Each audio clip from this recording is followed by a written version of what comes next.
할렐루야. 우리 사랑하면서 나눕시다. 사랑하고 축복합니다. 이제는 코로나도 거의 다 이제 끝나가는 것 같습니다. 그래도 교회는 굉장히 사람들이 염려를 이렇게 많이 합니다. 근데 식당 가보면 염려할 걸 차고도 아닌 것 같아요. 그런데도 불구하고 우리는 또 조심을 해야겠지만 무더운 날씨가 비가 지금부터 이렇게 내려가지고 조금 우리 마음이 다운될 수 있는 그런 환경입니다. 그래서 여러분들 좀 안 덥나요? 네, 좀 각각한 그런 느낌이 이렇게 그래서 오늘 해보겠습니다. 오늘 요한복음 10장 1절에서 9절 실제로는 보면 10장 1절에서 18절까지에 있는 부분의 말씀이라고 볼 수 있습니다. 양의 눈이신 예수님이라고 하는 제목으로 함께 은혜를 드립니다. 우리가 교회를 그래도 적어도 몇 년 이상 이렇게 다니는 성도들은 척하면 척이다 이렇게 생각할 수 있는데 고린도전서 13장 하면 뭐가 떠오릅니까? 사랑장이라 사랑은 부터 시작해서 고린도전서 13장을 사랑장이라고 이렇게 얘기합니다. 물론 팔복에 보면 마태복음 5장, 6장, 7장을 산상수훈장이라 또 이렇게도 이야기합니다. 출애굽기 20장 무슨 장인지 아십니까? 십계명장입니다. 십계명입니다. 마태복음 13장은 무슨 장일까요? 또는 성경을 좀 많이 읽은 사람이야만 잘 알 수 있는 문제입니다. 마태복음 13장. 마태복음 13장은 58절까지 있는 긴 장입니다. 힌트를 제가 드리도록 하겠습니다. 1절부터 30절 말씀까지 보면 씨 뿌리는 비유, 씨의 비유가 나옵니다. 길가, 돌밭, 가시떨 비유, 그렇죠? 그리고 좋은 땅, 네 가지 종류의 밭을 이야기하고 있고, 그 다음에 겨자수와 누룩 비유가 나오고, 가라지 비유가 나오고, 밭에 감추인 모화 비유가 나오고, 좋은 진주 비유, 그 다음에 그물 비유, 이렇게 해서 비유로 해서 쭉 나옵니다. 그래서 무슨 장일까요? 비유장이라 이렇게 이야기합니다. 근데 무슨 비유일까요?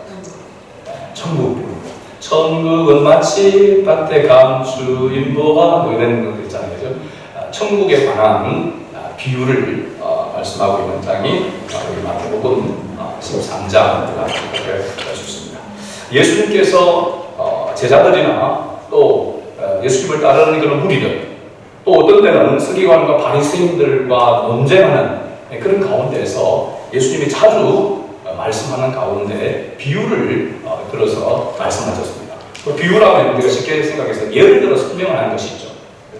그래서 대부분의 이 비유는 보면 잘 알아듣지 못하는 사람들에게 좀 쉽게 이해할 수 있도록 하기 위해서 비유를 들었는데 예수님 당시를 보면은 그 유목민들이 양을 치는 사람들이 꽤 많았고 또 농사 짓는 그런 부분들이 있었기 때문에 그런 생활 속에 있는 그런 일들을 비유로 설명을 이렇게 된 것을 알 수 있습니다. 그래서 대부분의 비유는 잘 이해하도록 하기 위해서 비유를 들은 것입니다. 그런데 어떤 부분에서는 비유를 든 이유가 알아듣지 못하던 비밀이 아는 사람만 알도록 그렇게 예수님께서 하시기 위해서 비유를 드는 부분도 있습니다. 그러나 대부분의 비유가 알지 못하는 사람을 알도록 하기 위해서 쉽게 설명하기 위해서 비유를 들었다는 사실이죠. 그래서 일단 알아듣도록 하기 위해서 비유를 사용하는 그 부분은 듣는 대상자들이 특히 예수님은 이 땅의 일보다는 하나님 나라 영적인 일들을 이야기를 많이 그렇게 가졌습니다. 그러니까 못 알아듣는 거죠. 육신적으로 눈에 보이는 것만 생각하는 사람들은. 그래서 그 사람들에게 영적인 그 일을 알도록 하기 위해서 이 땅에 있는 것들을 통하여서 비유로 예를 들어서 그렇게 설명을 한 것을 볼 수 있습니다.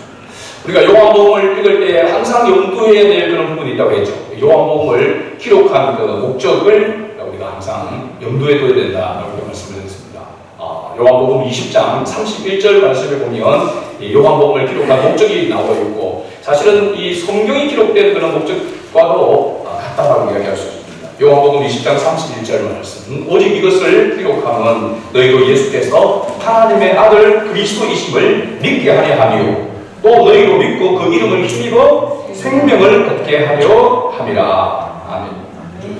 그래서 요한복음은 기록한 것은 예수님의 생애를 중심으로 기록한 것보다도 예수님의 생애 중에 어떤 사건들, 그 사건들에 대하여서 설명을 하는데, 그 왜 그런 설명을 사도 요한이 하고 있느냐 하면, 당시 사람들이 예수가 그리스도이심을 알지 못함으로, 깨닫지 못함으로, 또한 믿지 못하는 그와 같은 분들을 안타까워하는 그런 마음으로 예수가 그리스도이시다라고 하는 메시아라고 하는 사실을 다시 한번 예수님께서 행하신 그런 기적들, 그런 사건들을 통하여서 설명을 하고 있다라고 하는 것을 알 수 있습니다. 이렇게 말하고 있는 이유는 그 당시의 사람들이 예수가 그리스도이심을 알지 못했기 때문에 자신의 설명을 통하여서 깨달아 믿도록 하기 위함입니다.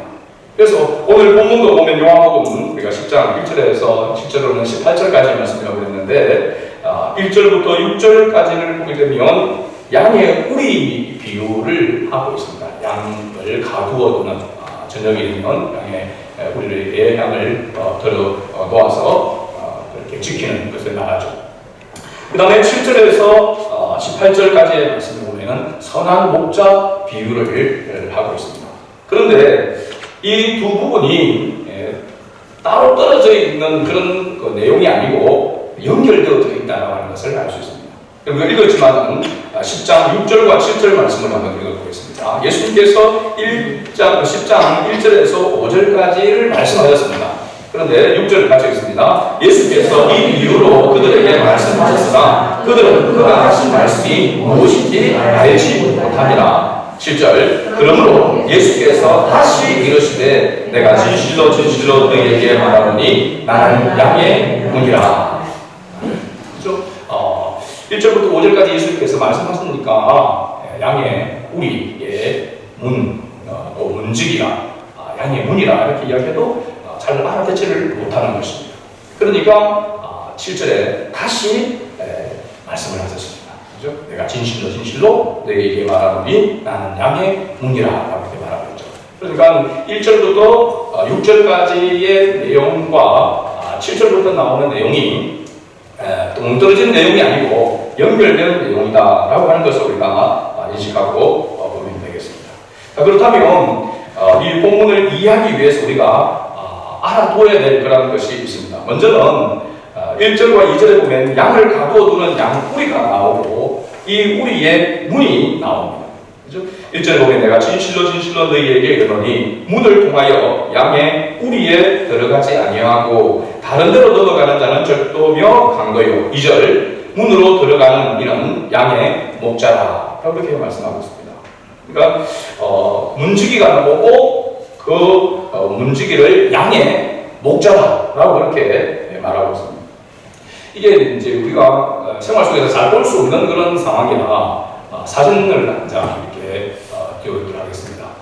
낮에 푸른 초장에서 풀 양들을 먹이다가 저녁이 되게 되면 우리에 돌로 쌓은 그 우리에 양들을 모아놓고 있습니다. 사진이 좀 이렇게 흐린 그 사진인데 사진을 제가 찍었다 보니까 좀 흐린데 울타리가 뭐입니까? 돌로 이렇게 쌓아놓은, 저기 제주도에 가면 돌로 이렇게 그 밭에 울타리를 쌓아놓은 것처럼, 그런 울타리를 쌓아놓고 그 울타리 그 앞쪽에는 문이 있습니다. 그죠? 문이 있고 그 문에 목자가 앉아 있는 겁니다.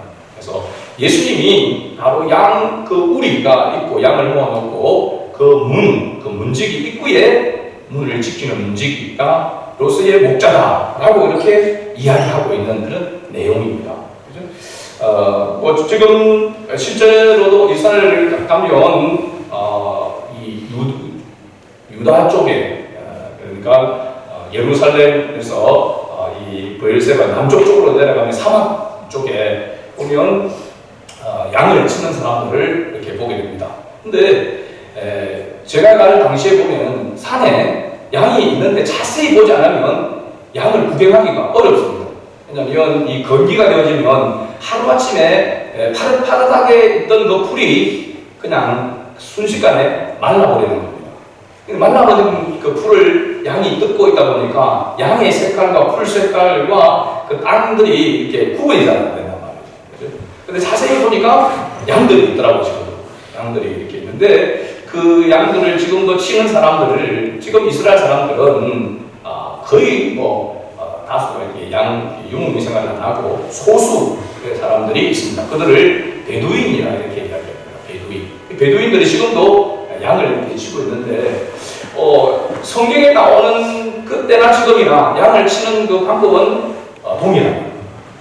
그리고 양에 이제 저녁이 되어지면 뿌리가 있는데, 보니까 사진 하는 것도 계속 띄워주세요.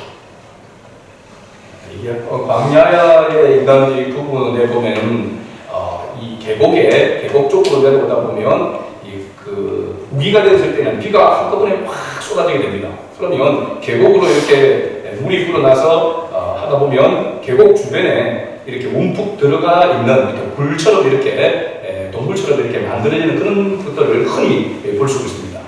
근데 건기가 되면, 우기가 끝나고 건기가 되면 거의 그다음부터는 비가 안 오지 않습니다. 비가 안 나요. 완전히 땅은 그대로 말라버려요. 그렇죠? 비가 그치는 순간 이 물이 그대로 흘러가 버리고 고여있는 물들이 거의 없습니다. 특별한 지역이 아니고. 그러니까 이제 건기 때에, 비가 오지 않을 때에 양을 치면 되면 그 양을 쳐서 밤이 되면 우리가 되는데, 지금도 이렇게 움푹 패여진 그런 곳에 보면, 어떤 데 보면은 양을 한 30마리 정도는 이게 넣을 수 있는 그런 공간이 됩니다. 그래서 입구를 돌로도 담을 이렇게 만들어서 그렇게 양을 보호해주는 밤 되면. 왜냐면 일이나 이런 사나운 짐승들이 양을 잡아먹으려고 이렇게 보기 때문에 보호를 해주는 것이죠. 그래서 예수님께서 양의 우리의 문지기, 그 문이다라고 하는 것은 양을 다 이렇게 모아놓고 보면 그 입구에서 지키는 것을 이야기를 하고 있습니다.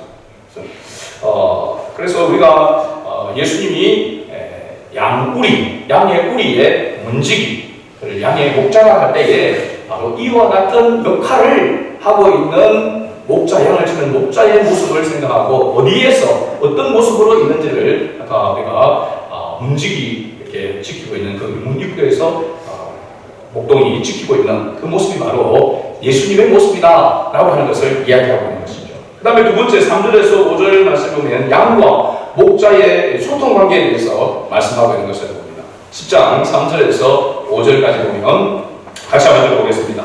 문지기는 그를 위하여 문을 열고 양은 그의 음성을 듣나니 그가 양에게 자기 양의 이름을 각각 불러 인도하여 내느니라. 자기 양을 다 메워놓은 후에 앞서 가는 양들이 그의 음성을 아는 거로 따라오되 타인의 음성은 알지 못하는 거로 타인을 따르지 아니하고 도리어 도망하느니라. 양은 목자의 음성을 듣고 목자는 양의 이름을 각각 불러내어 인도한다라고 이렇게 말하고 있습니다. 양의 특징을 우리가 보면 양은 먼 곳을, 이 눈이 시각이 발달되지 못해서 먼 곳을 바라보지 못한다고 이렇게 이야기합니다. 그리고 빨리 달리지도 못합니다. 그 이유는 양은 이렇게 털이 많기 때문에 또 발도 짧고, 그러니까 이렇게 빠르게 이렇게 달리지를 못하는 그런 짐승이죠.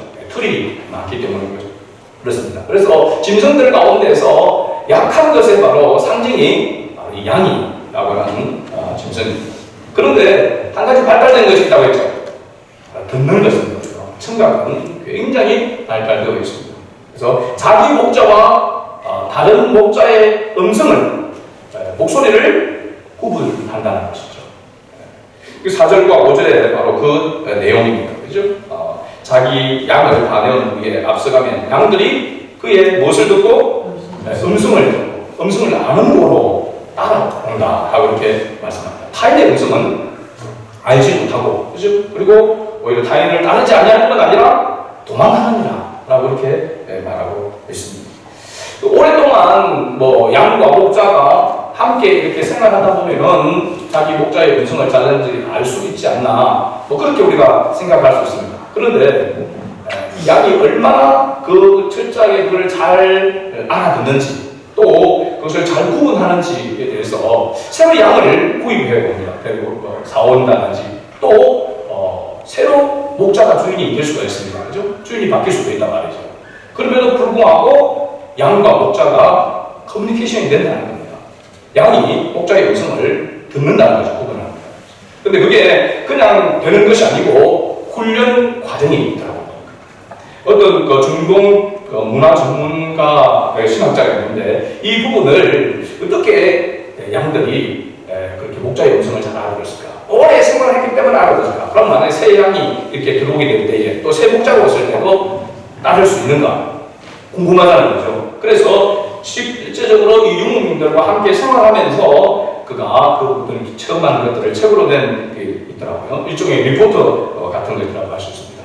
유목민들이 아주 독특한 그들 가운데 전통적으로 내려오는 독특한 문화 가운데 하나가 바로 이 새 양을 길들일 때에 새 양과 새로 목자가 이게 만나게 되었을 때에 이 관계 형성을 위해서 하는 그 양을 길들이는 것 가운데 하나가 뭐냐면 새 양을 이렇게 구입해서 데리고 오면 그 양을 14시간 동안 아무것도 먹이지 않는다.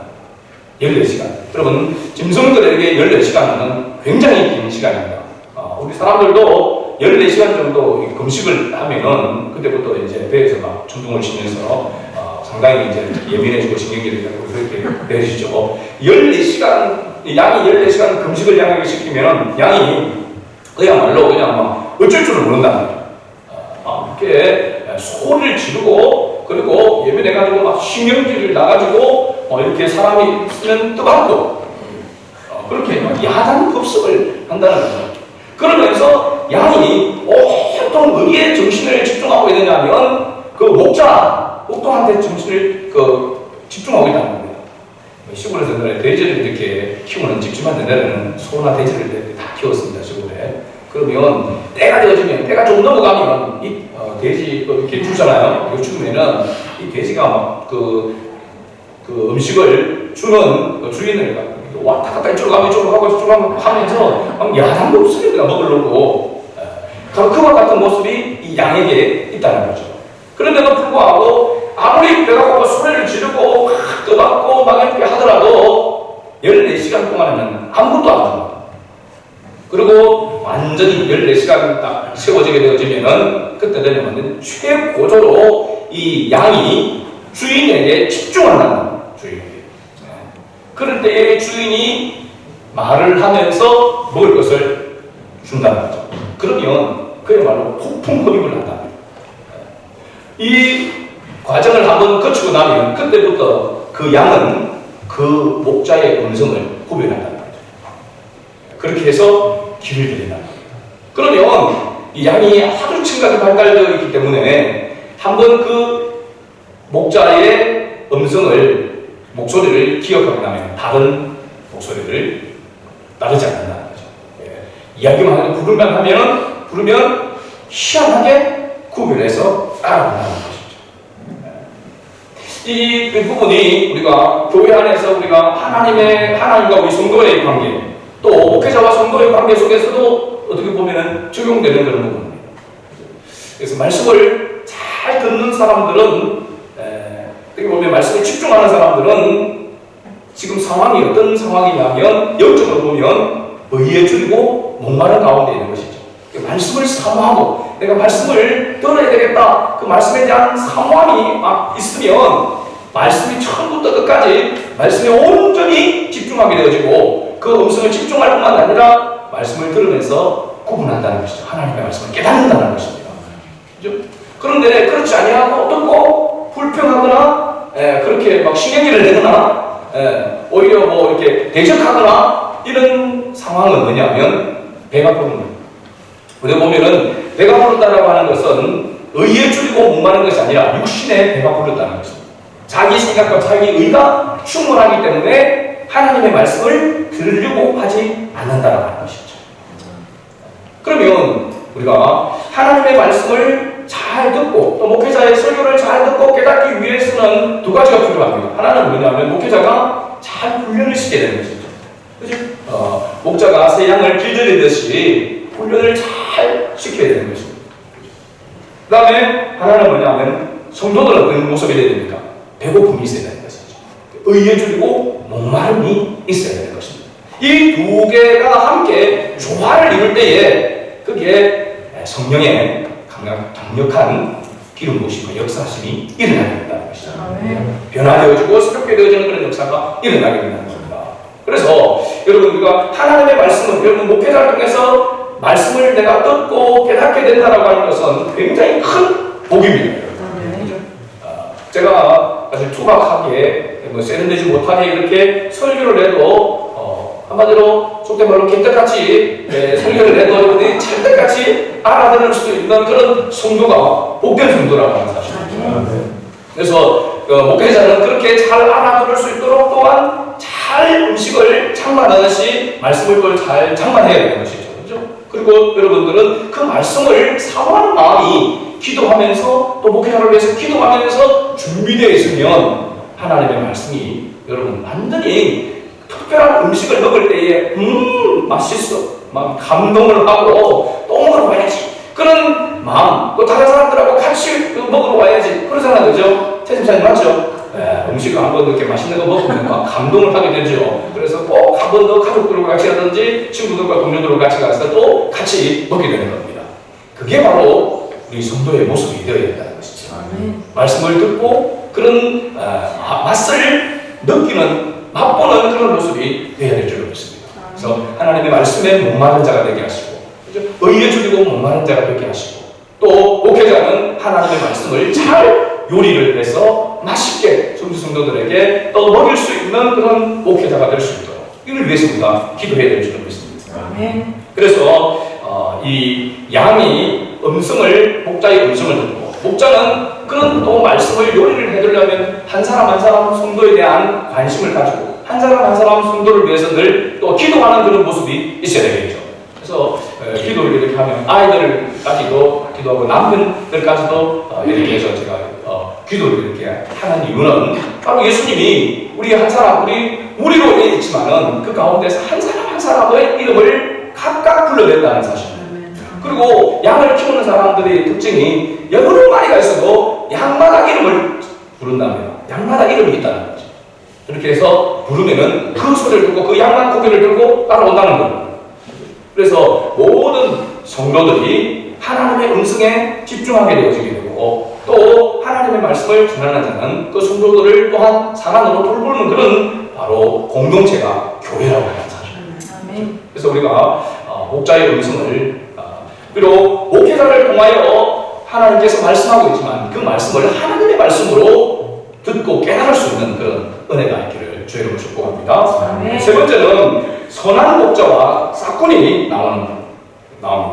12절과 13절 말씀을 우리가 읽지 않았지만 한번 같이 읽어보도록 하겠습니다. 12절과 13절을 같이 읽습니다. 싹군은 목자가 아니요 양도 제 양이 아니라 이리가 무는 것을 보면 양을 버리고 달아나니 이리가 양을 물어가고 또 해치느니라. 달아나는 것은 그가 싹군인 까닭에 양을 돌보지 아니합니다.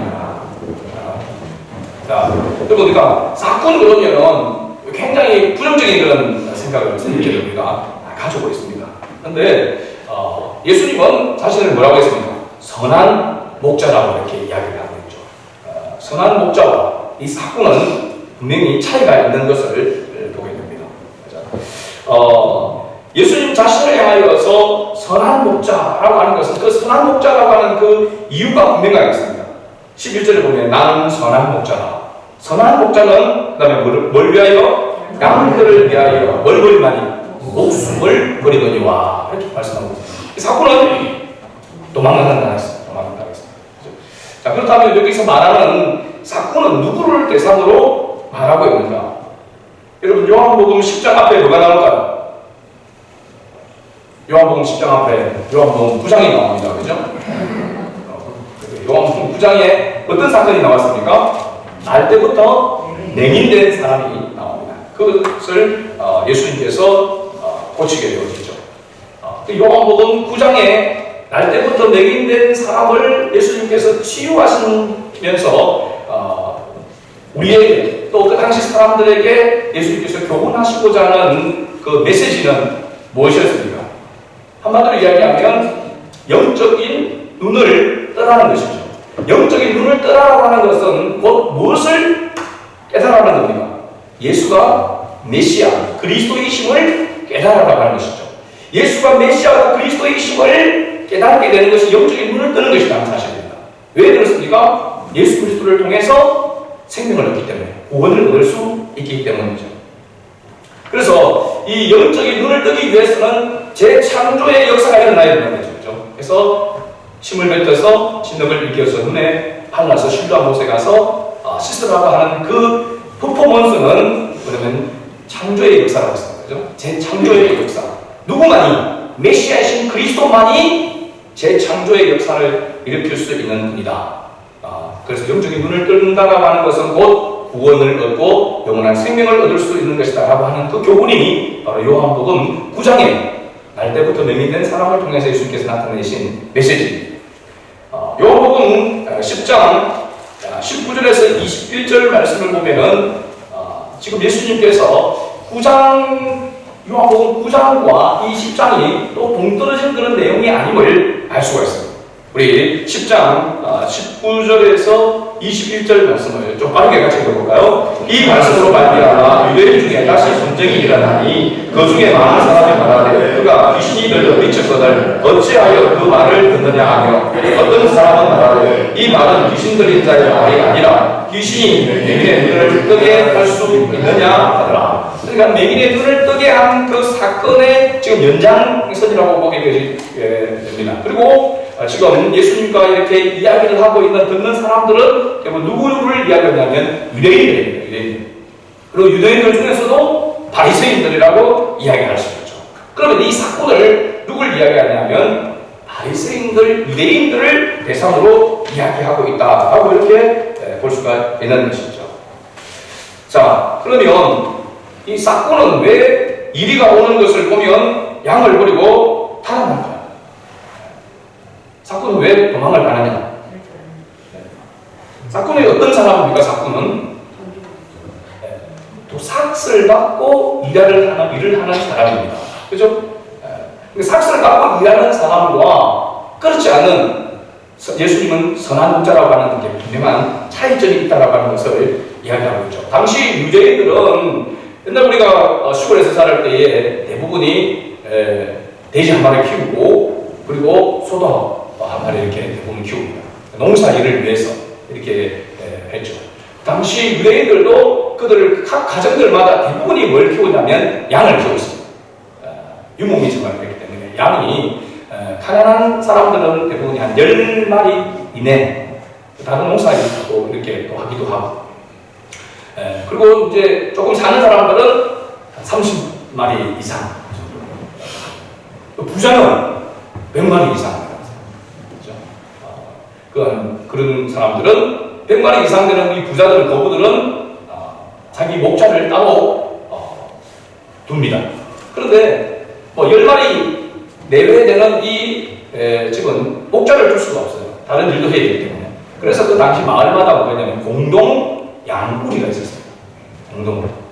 공동 양구리. 예전에 있는 것처럼 담을 이렇게 만들어서 거기다가 밤되면 한꺼번에 모아놓고 그러면 공동으로 하려면 공동으로 양을 돌고 양을 칠 수 있는 뭐가 있어야 되냐면 삭군 목자가 있어야 된다는 사람입니다. 그죠? 삭군이라고 하는 것은 무조건 부정적인 의미만이 아니라 삭을 받고 양을 치는 목자를 삭군이라고 이야기하는 겁니다. 그죠? 그러면 이 삭군이 양을 치러 가게 되어지면 이제 낮에 가게 됩니다. 밤에 물론 거부리를 지키고 있을 수도 있습니다. 삭군 목자가 그죠? 그러면 짐승이 밤에 사나운 짐승이 양을 잡아먹으려고 올 수도 있죠. 그러면 그래서 그 다윗을 보면은 곰이나 사자가 나타났을 때에 물리쳤다라고 이렇게 이야기를 합니다. 근데 한 마리, 두 마리 보면은 이 대부분의 목자들이 막대기를, 몽둥이를 가지고 있습니다. 그래서 물리칩니다. 그런데 이리 같은 경우에는 한 마리가 오는 것이 아니라 때로 온다. 10마리씩 이렇게 때려오는 거죠. 때려 와서 덤비면은 목동이 목자가 감당할 수 있느냐? 못하는 거예요. 그죠? 한두 마리 정도는 하는데 때려 덤비면은 이게 양만 잡아먹으려는 게 아니라 목자도 잡아먹으려고 덤빈단 말이죠. 그러면 목자가 어떻게 됩니까? 도망을 가야 되는 거죠. 달아나야 됩니다. 그러면은 양을 지키기 위해서 거기서 목자가 거기서 목숨을 바쳐야 됩니까? 이리 때 와서 하면서 어떻게 해야 될까요? 요즘 애완견들을 많이 이렇게 키우고 반려동물들을 이렇게 키웁니다만 그래도 아직까지 아무리 자식이라고 가족이라고 이런 걸 짓고 이렇게 있어도 사람이 강아지를 위해서 반려동물을 위해서 목숨을 바치는 경우는 없습니다. 간혹 가다가 개가 주인을 위해서 목숨을 바쳐서 주인을 구했다. 그런 이야기는 혹 있어도 아직까지 사람이 강아지를 위해서 목숨을 바쳤다는 이야기는 못 들어봤습니다. 혹시 그런 이야기가 들리면 저희는 이야기를 해주세요. 왜 그렇습니까? 왜 그렇죠? 사람의 목숨이 짐승보다는 더 소중하다는 것입니다. 그래서 짐승은 사람을 위해서 목숨을 바칠 수 있어도 사람은 짐승을 위해서 목숨을 바치지 않는다는 겁니다. 이 대체가 뭐죠? 여러분 혹시 아무리 사랑스러운 애완견이라도 애완견을 위해서 목숨을 바치면 안 됩니다. 그죠? 말이 안 되는 거죠. 근데 사건은 삭스를 받고 있단 말이죠. 삭스를 받으니까 양을 물론 지키려고 노력을 하지만 그런데 자기의 한계 이상으로 능력 밖의 일들이 일어나게 되어지면 감당을 못하니까 어떻게 됩니까? 도망을 가는 겁니다. 도망. 그야말로 다리에 나선이라고 36개 도망을 치는 얘기죠. 그리고 생명을, 목숨을 보존해야 되니까.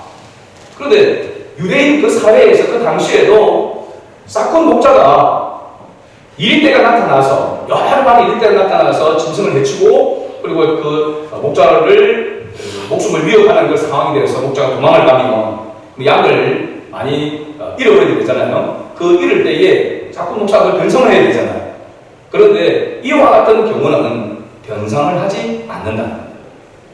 왜 그러냐면 목숨이 더 중요하기 때문입니다.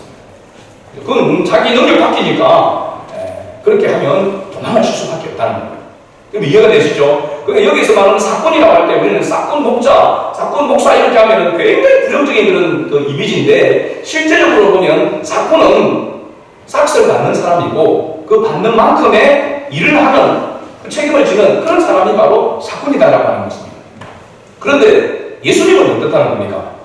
선한 목자라고 이야기하고 있습니다. 왜 예수님을 선한 목자라고 하냐 자기 자신을. 자기는 양을 위해 뭘 바치는 겁니까? 목숨을 바치는 것이죠. 상식적으로는 양을 위해서 목숨을 바치는 목자가 없는데 예수님은 그 상식을 뛰어넘어서 양을 위해서 목숨을 바치는 것이죠.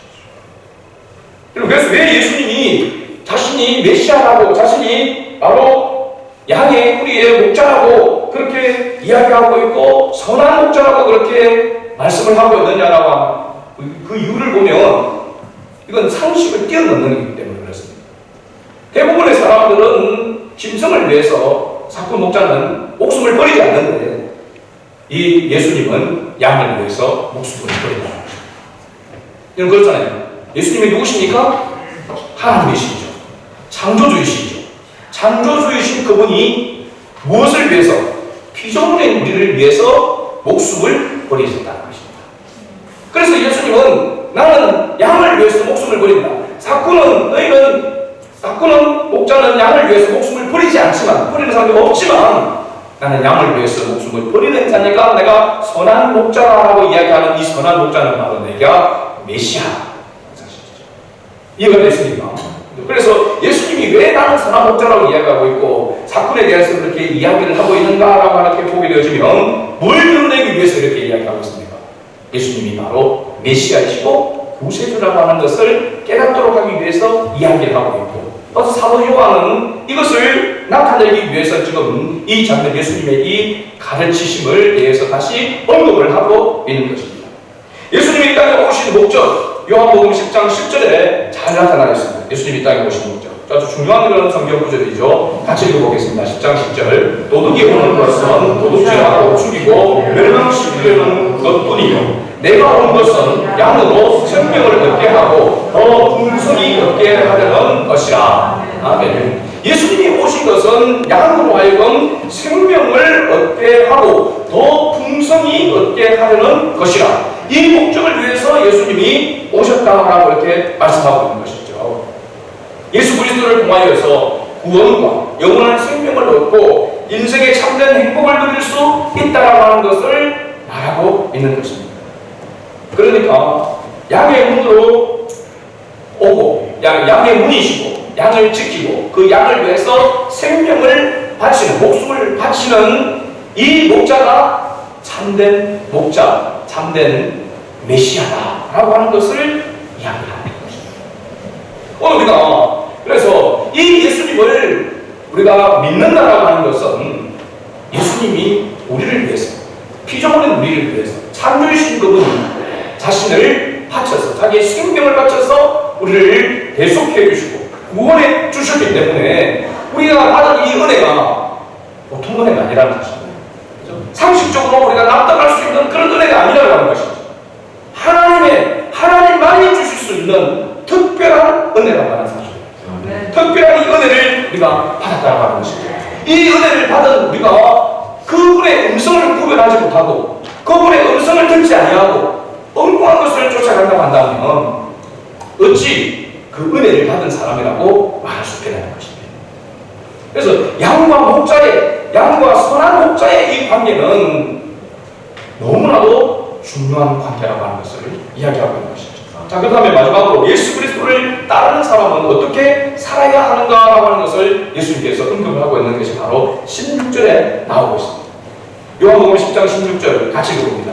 또 이 무리에 들지 아니한 다른 양들이 내게 있어 내가 인도하여야 할 터이니 그들도 내 음성을 듣고 한 무리가 되어 한 목자에게 있으리라. 아멘. 여러분, 지금 예수님께서 말씀하고 있는 이 내가 인도해야 될 사람들, 우리에 들지 아니한 사람들, 보면은 아직도 주님을 알지 못하는 길을 잃은 양이다라고 이야기할 수 있죠. 좀 더 보게 되어지면, 그 당시로 보게 되어지면 우리 밖에 있는 사람들 누굴 이야기하냐면 이방인들이라고 이야기할 수 있어요. 그렇죠? 이미 우리 안에 들어와 있는 아브라함의 혈통을 가지고 있는 유대인들 외의 사람들, 바로 밖에 있는 사람들이죠. 그 사람들에게도, 그 사람들 중에도 누구 양이 있다는 겁니다. 하나님의 양이 있다라고 하는 것이죠. 그 양을 찾아 우리 안에 들어 놓는 것이 우리가 해야 할 일이다라고 이렇게 이야기를 하고 있는 것이죠. 지금 우리 주변에도 길을 잃은 양들이 있습니다. 하나님 길을 잃은 양. 가족 중에도 있습니다. 사실 오늘은 가정의 날입니다. 오늘 어린이 주일인데 어린이주일 설교를 하려다가 다음 주부터 우리가 정상적으로 모든 것이 시작되게 되니까 다음 주일 어버이주일과 어린이주일 겸해서 그렇게 지키려고 이렇게 하고 있습니다. 가정의 날을 맞이할 때마다 우리가 효에 대한 그런 부분들이 대두되어지고 또 그게 관심을 가지게 되지만 사실 가장 중요한 것은 그리스도인에게 가정의 날이 가장 중요한 것은 가정의 복음입니다. 가족의 구원이죠. 그것을 위해서 더 많이 다른 어떤 달보다도 더 많이 생각하고 더 많이 한 달 내도록 더 많이 기도하고 해야 될 그런 날이 바로 이 가정의 날이라고 할 수 있습니다.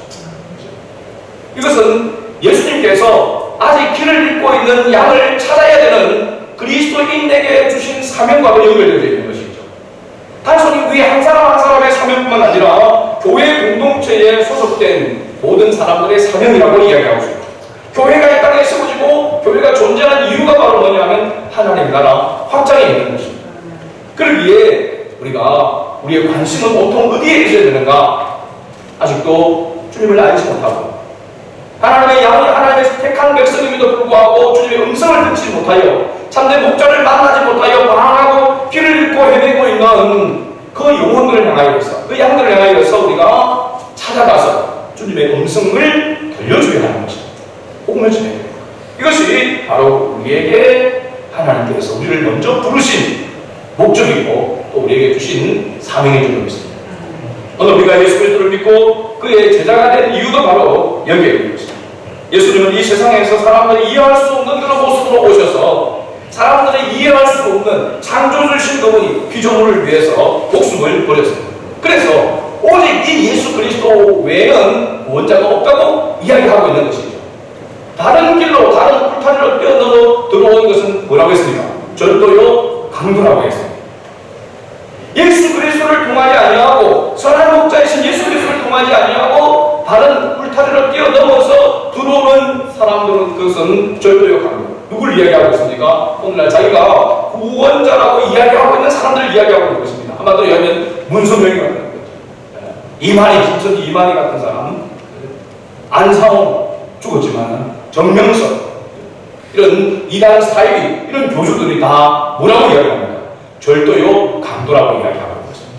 그 사람들은 양을 위해서 자기 목숨을 바치지 않습니다.